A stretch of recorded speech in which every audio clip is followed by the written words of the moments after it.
Hello students, this is your civics class, standard 7th. Today I am going to start your new chapter, chapter 1, basic ideas of the constitution. In your concept, there is 5 concepts are given.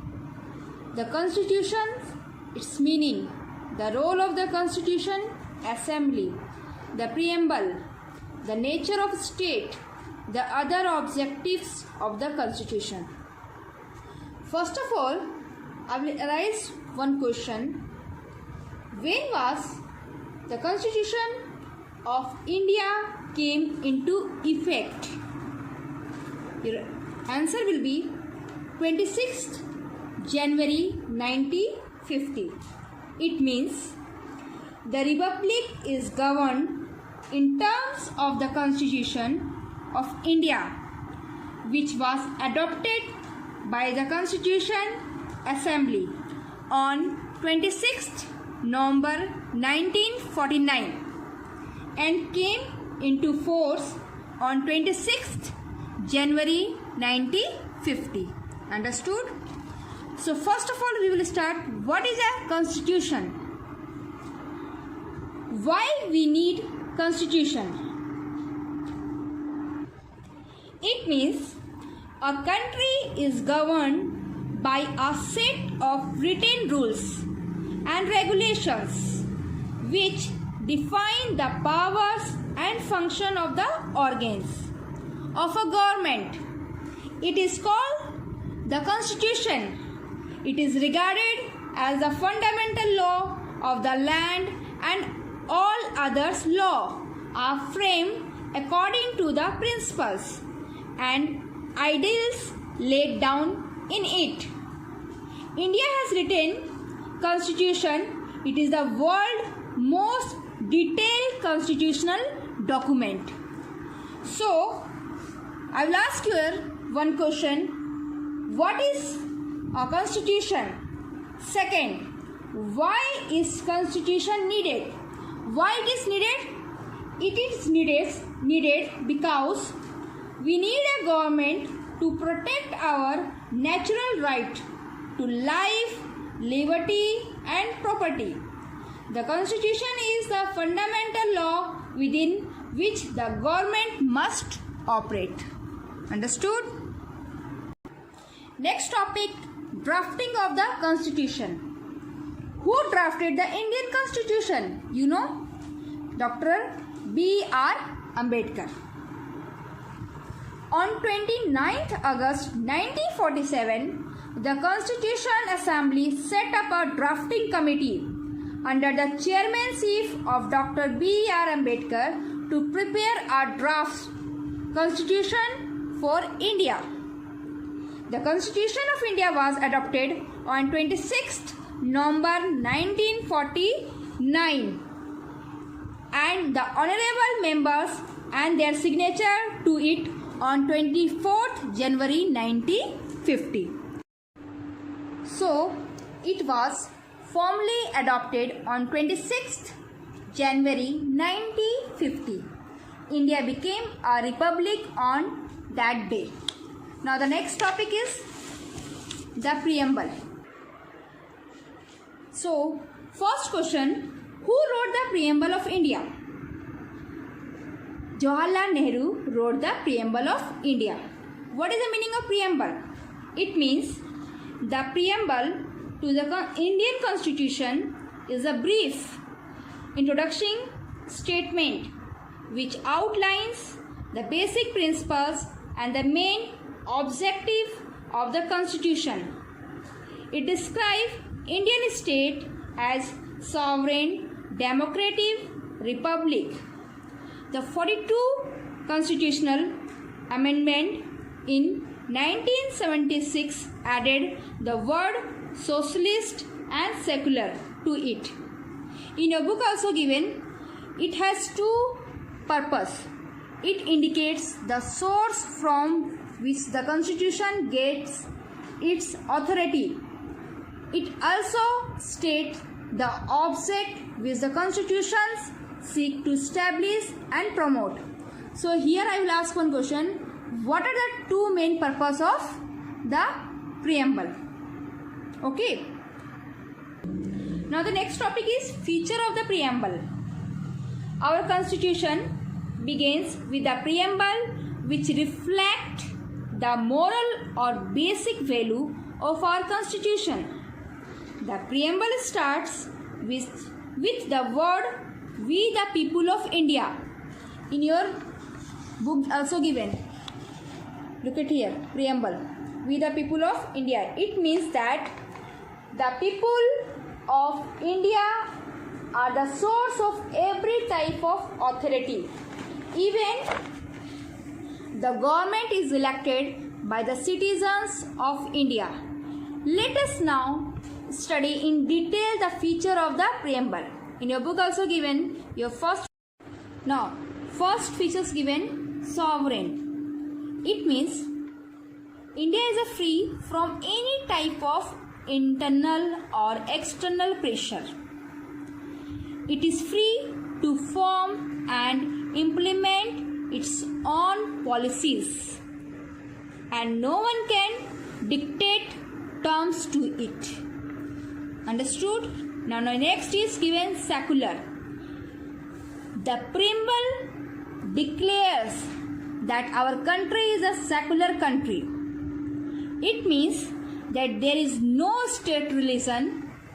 Everyone is free to adopt, profess and propagate any religion of their choice. No one will be discriminated on religious grounds. All the religious communities are free to manage their affairs. Now the next is given here, democratic. Democratic, the preamble states that India is a democratic country, which means that the people elect their own representatives to rule themselves. These representatives are elected through general election by the concept of universal adult franchise. People-friendly government are established at central and state level. This is the meaning of democratic. Now the next is given republic. Republic means India is a republic country. This means that the head of the state is elected directly or indirectly by the people for a fixed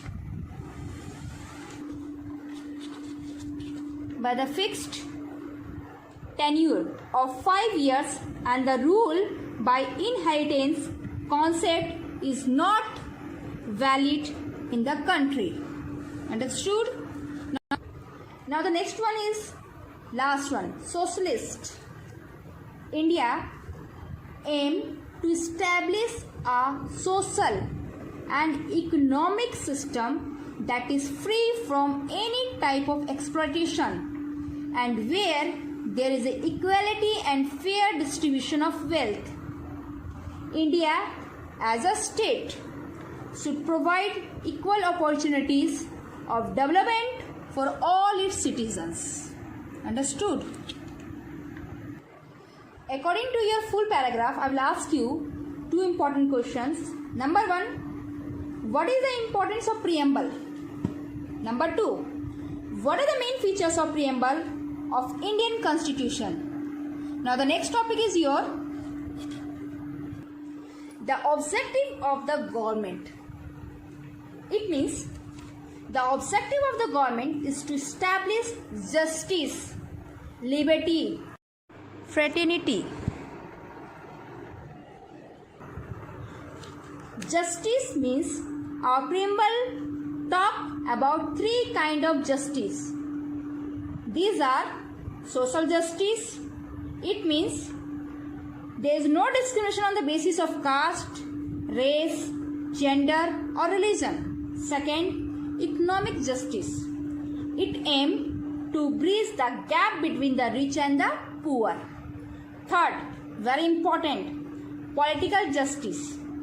It implies that irrespective of one caste, creed, gender, social and economic status, everyone has the equal right to vote and elect representatives.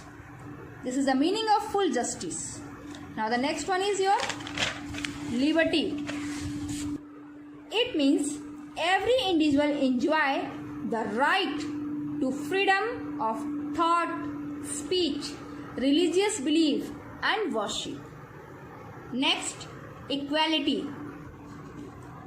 It means the government does not discriminate people on the basis of caste, creed, race and gender.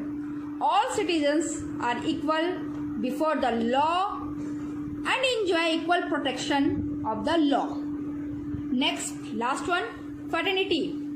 It means promoting the spirit of unity among the diverse group of people. As mentioned in the preamble, it is not limited to the Indians only. It also includes universal brotherhood.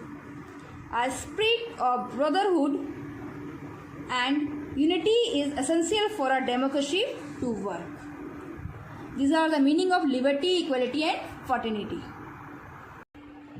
Look at this. This is the picture of the objective of the government. Fraternity, equality, liberty, economic, justice, social, political, and in the middle main head objective of the government. So your concept will be clear. Understood? Your last topic is given fundamental rights. It means all citizens of India enjoy certain fundamental rights. These are basic rights that help the citizen live happily and freely.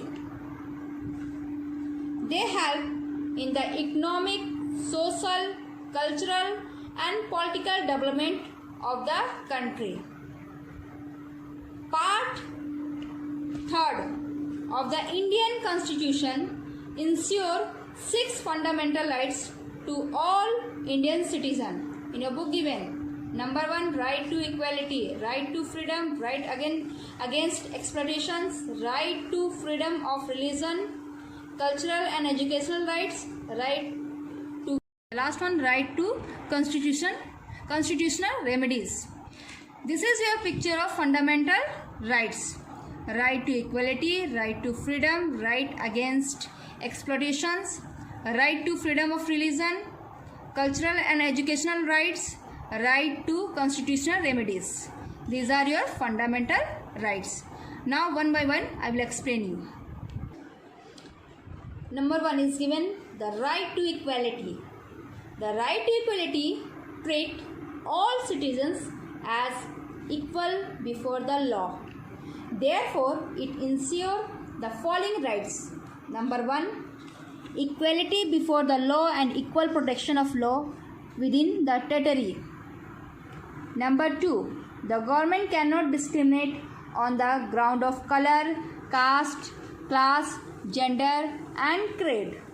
And the last one, all citizens have equal opportunity when it comes to employment in government office or admissions to the government institutions. Now the next topic is given right to freedom.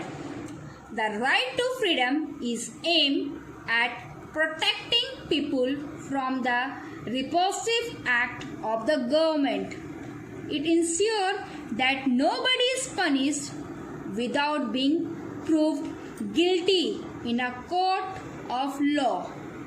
The following rights come under the right to freedom. Number 1, freedom of speech and expression. Second, freedom to assemble peacefully without arm. Freedom to form association or unions. Next, freedom to move freely. Next, freedom to live or reside.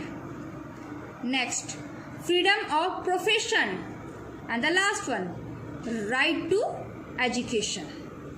These are your right to freedom according to their under the rules. Now the next topic is given. Right topic is right against exploitation.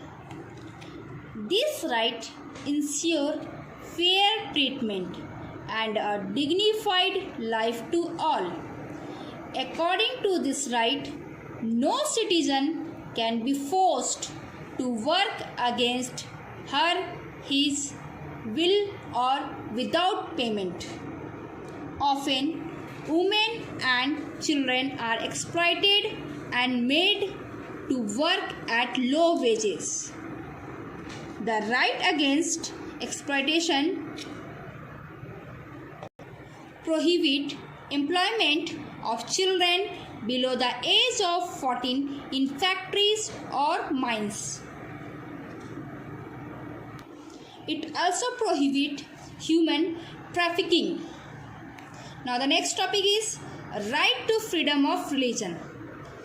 You know that India is a secular country. Many religions are practiced here. The Constitution provides equal status to all religions. There is no state religion in India. Every citizen is free to adopt any religion and practice it. Now the next topic is given cultural and educational right. This right is guaranteed to the people of India, keeping in mind the linguistic, cultural and religious minorities in our country. Under this right, every community can protect, preserve and develop its culture. It can also set up educational institutions and other institutions to propagate its religion, language, tradition and culture. Now the last topic is given right to constitutional remedies. This right allows citizens to seek remedy in case of violations and of any fundamental right. A person can approach the High Court and the Supreme Court directly if his fundamental rights are violated by a person or a group or the government. Dr. B.R. Ambedkar was the father of Indian Constitution, considered this right as the most important fundamental right. So today your chapters are completed and you have to read your full chapter according to your topics and complete your answer question yourself. Thank you.